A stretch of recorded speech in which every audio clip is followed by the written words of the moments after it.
guys, welcome again to the channel. So finally heading towards the second chapter of Commerce Applied Mathematics and वो chapter का नाम क्या है? Indices and log. मैं logarithm नहीं बोलता, इसको लॉग ही शॉर्ट फॉर्म में बोलते हैं और हम लोग भी लॉग लॉग लॉग पढ़ेंगे. लेकिन चैप्टर का नाम क्या है? चैप्टर का नाम है इंडाइसेस एंड लॉगरिथम्स. ठीक, तो ये आप लोग का चैप्टर का नाम है. अब इसके अंदर पढ़ने के वाले पहले तो वो ब्रीफ लेते हैं और उसके बाद आज इंडाइसेस का जो टॉपिक है वो इसी लेक्चर के अंदर करेंगे खत्म. तो इंडाइसेस क्या होते हैं और लॉग क्या होता है? इंडाइसेस आर बेसिकली, जहां आप लोग ने क्लास 8 में एक चैप्टर पढ़ा था एक्सपोनेंट्स एंड पावर्स, बस वही चीज इंडाइसेस है. मतलब जो एक्सपोनेंट होता है ना, जैसे ए स्क्वायर लिख दिया मैंने, तो ये 2 जो है वो इंडाइस होता है. ठीक है, तो इंडाइस इज बेसिकली एक्सपोनेंट. अब क्या होता है उसकी प्रॉपर्टीज क्या होती है, ये आप लोग ने सब पढ़ी हुई है, बस वही रिपीट करेंगे और उसके रिलेटेड कुछ थोड़े डिफिकल्ट क्वेश्चंस आप लोग के क्लास 11th में है. बाकी सारे सेम टाइप के क्वेश्चन तो आप लोग ने क्लास 8th में भी किए हुए हैं, लेकिन थोड़े डिफिकल्ट है, बस वही इस चैप्टर के अंदर करने वाले हैं. और दूसरा पार्ट है लॉगरिथम. अब ये लॉगरिथम क्या होता है? एक्सपोनेंशियल का उल्टा फॉर्म. मतलब अगर मैं एक्सपोनेंट हूं तो मेरा जो ये है, ये क्या है मेरा? लॉग. जस्ट उल्टा. इसका मतलब क्या है? This is basically your reflection type of thing. ठीक है, मिरर में देख रहे हो, मैं इंडाइस हूं तो लॉग मेरे सामने वाली चीज होगी. इस टाइप की चीज है. इसको पूरा एक्सप्लेन करूंगा ना तो आप लोग को समझ में आएगा कि ये क्यों उल्टा है. ठीक है, हर एक चीज आप लोग को पता लगेगा. बस समझ लो, लैटरली इन्वर्टेड वाली चीज है. हाँ, राइट हाथ आपका लेफ्ट. समझ में आ गया? बस. तो ये चैप्टर का बेसिक है जो इस चैप्टर के अंदर पढ़ने वाले हैं. Now the thing is, let's start with indices and फटाफट से इसको करते हैं खत्म. तो एग्जाम्पल आपके स्क्रीन पर है, ए स्क्वायर लिखा हुआ है. अब ए स्क्वायर में 2 तो मैंने आप लोग को बता दिया कि it is basically known as indices. A क्या होता है? A is known as base. ठीक है, ए को हम लोग क्या कहते हैं? बेस कहते हैं. और इस पूरे को हम क्या कहते हैं? एक्सपोनेंशियल फॉर्म कहते हैं. इस पूरे को हम क्या कहते हैं? Exponential form. और यही एक्सपोनेंशियल फॉर्म का जो रिवर्स है वो ये. समझ में आया? पूरा का पूरा उल्टा वाली चीज है. आप लोग को बहुत ही अच्छे से क्लियर होगा. थोड़ा टाइम बस वेट करो. चैप्टर बहुत ही मस्त सा चैप्टर है. बहुत ही कम लेक्चर में आई होप मैं इसको समझा पाऊंगा आपको, क्योंकि बहुत ही छोटा और प्यारा चैप्टर है. और सबसे अच्छी बात ये है भाई साहब, अगर आपको ये आ गया, अगर आपको ये लिखा हुआ वर्ड आ गया, कितने लेटर का है भाई? 4 4 10. ये 10 लेटर का वर्ड का मतलब अगर आपको समझ में आ गया ना, भाई लिखवा के ले लो. भाई कह रहा है तुम्हारा, बिल्कुल मृदुल भाई की तरह. भाई कह रहा है तुम्हारा, मैं सच बता रहा हूं, जिंदगी में कोई भी कैलकुलेशन आए ना, कोई भी कैलकुलेशन वो कर सकते हो. बस हाथ में एक टेबल होनी चाहिए. जिंदगी में कोई भी, भाई कह रहा है तुम्हारा, मैं कह रहा हूं ना, बस ये आ गया तो सब आ गया. ठीक है, और यही इस लेक्चर के आगे पढ़ेंगे. बात कहां आती है अभी यहां पर, तो वो पढ़ते हैं. तो ये आप लोग ने चैप्टर पढ़ा था क्लास 8 में, जैसा कि मैंने कहा एक्सपोनेंशियल फॉर्म आप देख चुके हो. नाउ द थिंग इज, हम लोग सीधा चलते हैं without wasting any time on the topic, that is laws of indices. But the thing is, this time we are not learning only exponents. Exponents में आप लोगों ने जो क्लास 8 में स्पेसिफिकली पढ़ा था वो सिर्फ ये था, ए स्क्वायर, ए क्यूब, ए की power -2. But this time we gonna basically study fractional indices. Reality क्या है? फ्रैक्शनल इंडाइस ही रियलिटी है. पढ़ने हम ये वाले, और क्योंकि इंपॉर्टेंट पार्ट ये है बेसिकली क्या, ए की पावर -2/3, ये हम लोग पढ़ने वाले. अगर कोई बच्चा याद करेगा ना बोल रहा होगा यार ये वापस मजाक हो रहा है मेरे साथ, ये तो आईएमओ में करते थे, जिसने भी ओलंपियाड दिया है वो तो ये बोलेगा यार ये तो आईएमओ में करते थे, वापस बकरा बना रहे। सही बात है, बस वही चीज़ है, जिसको आता है ना उसको ये चैप्टर पहले ही आता है, मैं समझा करके भी कुछ नहीं कर सकता, उसको आता है। बट द थिंग इज जिनको फ्रैक्शनल इंडाइसेस के बारे में नहीं पता उनको ये चैप्टर पढ़ना पड़ेगा एक बार, और बहुत ही आसानी से समझ में आ जाएगा यार। क्लास 8 के बच्चे को भी अगर एक्सपोनेंट आ गया ना तो फ्रैक्शन भी आ जाएगा, इतना आसान है। बस आप पे 11th फर्क से बिकता है बगैर बोर्ड्स के, ठीक है ठीक है, मस्ती नहीं, ऑफेंड मत होना बस, ठीक है। आ गए अच्छी बात है, लेकिन मार्क्स तो फिर भी लगेंगे, ठीक। तो स्टार्ट करें इंडाइस लॉज पर सीधा चलते हैं। तो लॉज क्या कहते हैं यार, वही लॉज हैं, वही लॉज है। कौन से लॉज जो आप लोग ने पढ़े हुए हैं, क्या लॉज पढ़े हुए थे आप लोगों को याद है ना, वो मल्टीप्लिकेशन और एडिशन वाली चीज। जैसे आपको पता है अगर मैं ए स्क्वायर से ए क्यूब मल्टीप्लाई करता हूं तो ए पावर 5 बनता है। बस ये वही वाले लॉज हम लोग यहाँ पर पढ़ने वाले हैं और इस लेक्चर को वहीं पर करेंगे खत्म। तो क्या पढ़ने वाले हैं भाई, ए स्क्वायर इंटू ए क्यूब ए पावर 5 कैसे बनता है, जब आपकी पहली प्रॉपर्टी क्या कहती है A power M into A power N अगर हो तो आपका आंसर क्या हो जाएगा ए पावर एम प्लस एन। ये सबसे ज्यादा बेसिक प्रॉपर्टी है जो आप लोगों ने बचपन में सीखी है, ठीक है, बचपन है ना आप लोग का बचपन। नेक्स्ट मेरा भी, और अगर डिवाइड में होता है तो क्या करते हो, माइनस करते हो, ठीक, ये भी आप लोग पढ़ चुके हो।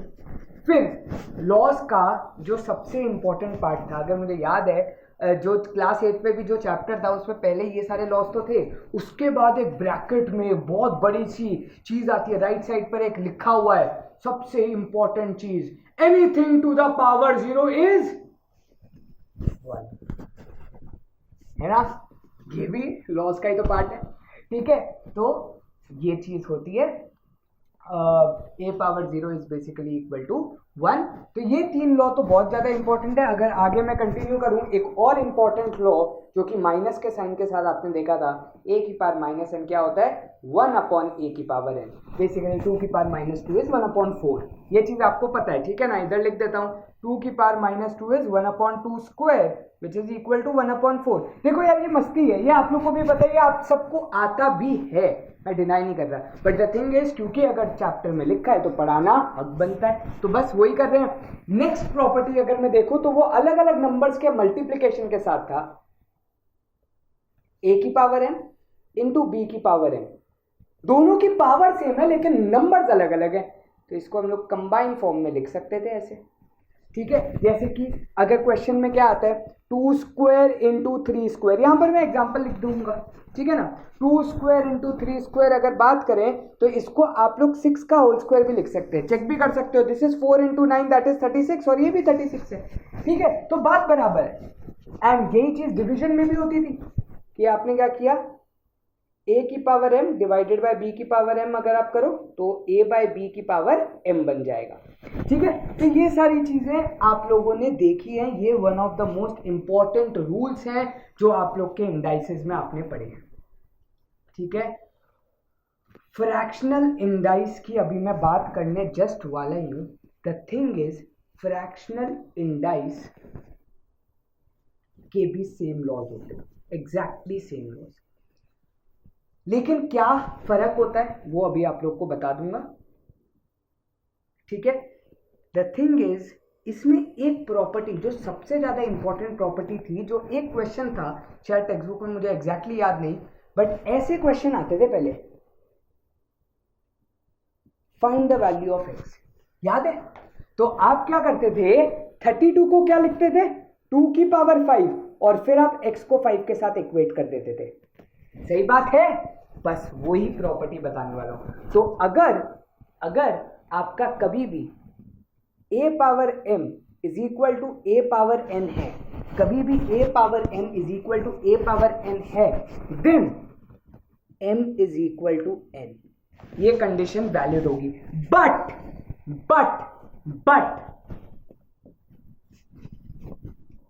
एक ऐसी वैल्यू है जब ये ट्रू नहीं होगा, क्या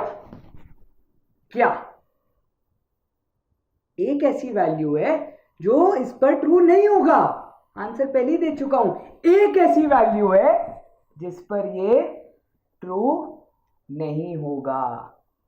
ठीक है, मैं क्वेश्चन में ही आंसर दे रहा था, a should not be equal to 1, क्योंकि अगर a 1 है तो 1 की पावर एनीथिंग इज ऑलवेज 1, तो m और n तो इक्वल तब नहीं होंगे। अगर उनको इक्वल होना है तो a की वैल्यू नॉट इक्वल टू 1 होनी चाहिए। The thing is a can be any real number. हम लोग अभी तक यहाँ पर बात कर रहे हैं a can be any real number. यहाँ पर मैं कंडीशन लिख देता हूँ कि a अगर हम लोग बात कर रहे हैं तो a बिलोंग्स टू r की बात कर रहे हैं। ठीक है, a can be any real number, but the thing is जो आपके पावर्स हैं वो यहाँ पर जब हम लोग बात कर रहे हैं, अगर मैं सिर्फ इंडाइस की बात करूं, फ्रैक्शनल पर नहीं जा रहा, तो n मेरा क्या है, नेचुरल नंबर ही है। ठीक है, क्योंकि यहां पर मैंने माइनस का साइन ऑटोमेटिकली डाल दिया, इसलिए मैं इसको इंटीजर नहीं लिख रहा, वरना n नेचुरल नंबर है और 0 के लिए मैंने स्पेसिफिक केस बना चुका हूं। अदरवाइज इफ यू वांट आप इसको a की पावर n ही लिख रहे हो, आप लोग इसको कुछ भी लिख सकते हो। फिर n की वैल्यू आप इंटीजर डाल करके उसमें 0 भी आ जाएगा, सारे नंबर्स भी आ जाएंगे। बट अगर मैं स्पेसिफिक कंडीशंस की बात करूं जो मैंने लिखी है, उसमें मैं n को हमेशा नेचुरल नंबर ले रहा हूं और m को भी नेचुरल नंबर ले रहा हूं। जो भी मेरा पावर है वो क्या है, नेचुरल नंबर है। आई बात समझ? ये बेसिक से फंडामेंटल्स है जो बहुत ज्यादा इंपॉर्टेंट है, क्योंकि क्वेश्चन इसी पर आने वाले हैं और हम लोग अगले क्लास में सीधा क्वेश्चन ही करने वाले हैं।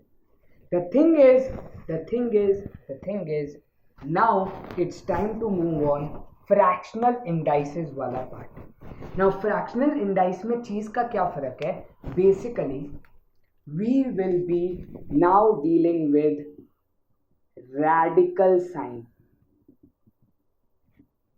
एसएस वाले लोग रैडिकल्स याद है? अब मुझे इतना तो नहीं याद, बट इतना जरूर कह सकता हूं, ये वर्ड आप लोग ने शायद 9th या 10th में पढ़ा है। जिनको रैडिकल्स का मतलब पता होगा प्लीज कमेंट डाउन बिलो, मुझे भी याद आ जाएगा इसी बहाने। ठीक है, तो रैडिकल साइन मैथ्स में क्या होता है, this is your radical sign. ठीक है, इसको हम लोग क्या कहते हैं, रैडिकल साइन कहते हैं। और यहां पर अगर मैंने कुछ नंबर डाल दिया तो इसको बोल देंगे क्यूब रूट। अगर सिर्फ ये लिखा है तो स्क्वायर रूट, फोर्थ रूट। समझ में आया? ये होता है बेसिकली आपका क्या, एक रैडिकल साइन। रैडिकल साइन पर अगर आपने कोई नंबर लिखे हैं, प्रोवाइडेड वापस जो भी नंबर आप यहां पर लिखोगे वो नेचुरल होने चाहिए। एंड द थिंग इज 1 और 2 उसमें इंक्लूड नहीं होता। ठीक है, 1 और 2 उसमें इंक्लूड नहीं होता, ये चीज आपको याद रखनी है, क्योंकि 2 का स्क्वायर रूट होता है, उसके बाद तो 3 4 5 6 7 8 8 चलता है। ठीक है, तो 1 और 2 आप इंक्लूड नहीं करते, बट इसको हम बोलते हैं रैडिकल साइन। अब ये रैडिकल साइन का फ्रैक्शनल इंडाइस से मतलब क्या है, बेसिकली होता क्या है, रैडिकल साइन आपको पावर, आपका जो पावर है या फिर जो इंडाइस है या फिर जो एक्सपोनेंट है, ये वाली चीज वो आपको डिनोमिनेटर में ला देता है। अगर ये स्क्वायर रूट है तो ये a की पावर हाफ लिखी जाएगी, अगर ये क्यूब रूट है तो 1/3 लिखा जाएगा, अगर ये फोर्थ रूट है तो a की पावर 1/4 लिखी जाएगी। समझ में आया? ये इंपॉर्टेंट है radical sign fractional indices, they are the linking part. ये मतलब होता है, अब fractional indices is basically radical plus indices, इन दोनों का संगम। ये दोनों जब मिलेंगे तब आपका बनेगा फ्रैक्शनल इंडाइस। जैसे कि इंडाइस स्क्वायर हो गया और उसका मैंने ले लिया क्यूब रूट, तो ये लिखा क्या जाएगा, a का स्क्वायर इंटू 1/3। अरे अरे अरे ये प्रॉपर्टी तो लिखना ही भूल गया, शिट। अरे अरे अरे अरे अरे अरे अरे अरे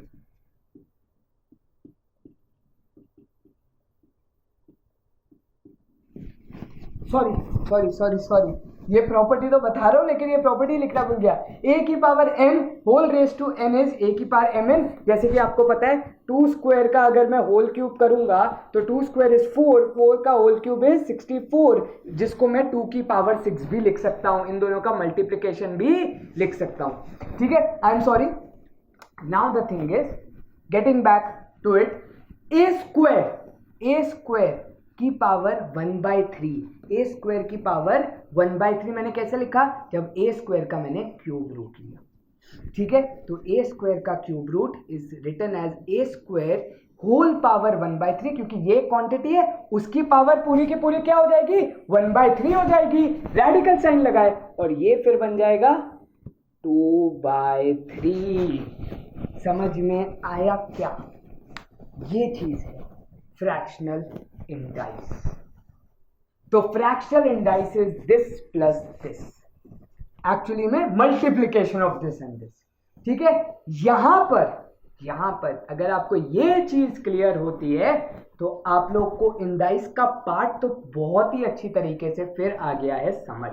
अब सिर्फ और सिर्फ क्या बचा है, क्वेश्चन करना बचा है। और अगर बात आती है कि भाई कोई मुझसे ये पूछ रहा है कि आपने तो -2/3 लिखा, आपने एग्जाम्पल 2/3 का दिया, तो -2/3 का एग्जाम्पल भी दो हमें एक बार, तो वो भी दे देते हैं।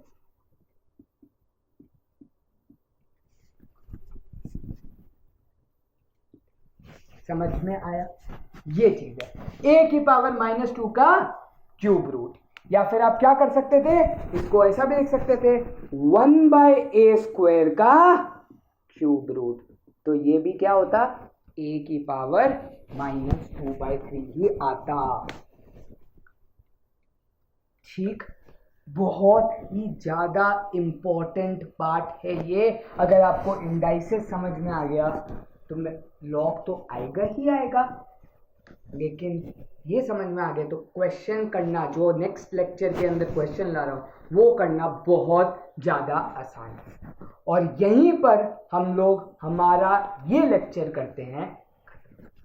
आई होप आप लोग को समझ में आ गई होगी, सारी प्रॉपर्टी याद आ गई होंगी, मैंने लिख दिए। अगर बाय एनी चांस मैं भूल गया हूं अगर कुछ भी, तो आप लोग को नेक्स्ट लेक्चर में ऑब्वियसली यूजिंग क्वेश्चंस आप लोग को वो बता दूंगा अगर मैं कोई भी प्रॉपर्टी भूल गया हूं।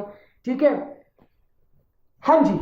अगर मैं इस प्रॉपर्टी की बात करूं, ये जो 2/3 वाली प्रॉपर्टी है, इसमें एक चीज मैं बता दूं, ये जो प्रॉपर्टी अगर हम लोग फ्रैक्शनल इंडाइस में लगा रहे हैं ना, ये वाली प्रॉपर्टी फ्रैक्शनल इंडाइस में, इसका मतलब क्या, जो आपका n है वो रेडिकल साइन की वैल्यू में आ जाएगा। वापस मतलब बता रहा हूं कि ये जो नंबर है और ये जो नंबर है, ये जो 2 और 3 है, ये आपस में कोप्राइम होने चाहिए। ठीक है, हम लोग चाहते हैं व्हाट वी टेक इज, अगर आपका क्वेश्चन आ रहा है a की पावर 2/3, सो 2 और 3 are coprime. If we are given a question as a square का फोर्थ रूट, a स्क्वायर का फोर्थ रूट, तो उसको a स्क्वायर का फोर्थ रूट पूछा है मैंने, a स्क्वायर का फोर्थ रूट, तो उसको मैं लिखूंगा क्या, उसको मैं लिखूंगा a स्क्वायर की पावर 1/4, और आपको पता है ये कैंसल्ड आउट हो जाएंगे, तो a की पावर क्या बचेगा, हाफ बचेगा। ठीक है, तो we basically try that they are coprimes, और अगर कोप्राइम्स बेसिकली मतलब क्या, HCF 1 होना चाहिए, पर दिख रहा है आपको कि HCF यहाँ पर 1 ही आ रहा है, लेते हैं। ठीक है, कोई इतना खास इतना सिग्निफिकेंस है नहीं, बट लेते हैं। तो बस बताना था तो बता दिया। I hope this lecture is clear to you. Thank you guys for watching. Indices आप लोग को अगर समझ में आ गया हो, इसमें कुछ खास समझने वाला था नहीं, ये सब कुछ आता था। आप लोग को प्रॉपर्टी बताई, आप लोग को एग्जांपल से डील करवा दिया कि कैसे एग्जांपल कैसा दिखता है। अगर आप लोग को वो चीज समझ में आ गई तो आप लोग को अब क्वेश्चन जब अगली क्लास में करेंगे तो बहुत ही अच्छे से आप लोग को समझ में आ जाएगा how do we deal with indices, and then हम चलेंगे वर्ल्ड्स बेस्ट कैलकुलेशन ट्रिक्स पर। ठीक है, जिससे कोई भी क्वेश्चन आप सॉल्व कर सकते हो बिना झिझक के। ठीक है, so thank you guys for watching, meet you in the next video, stay negative, शब्बा खैर, बाय बाय, सी या, थैंक यू।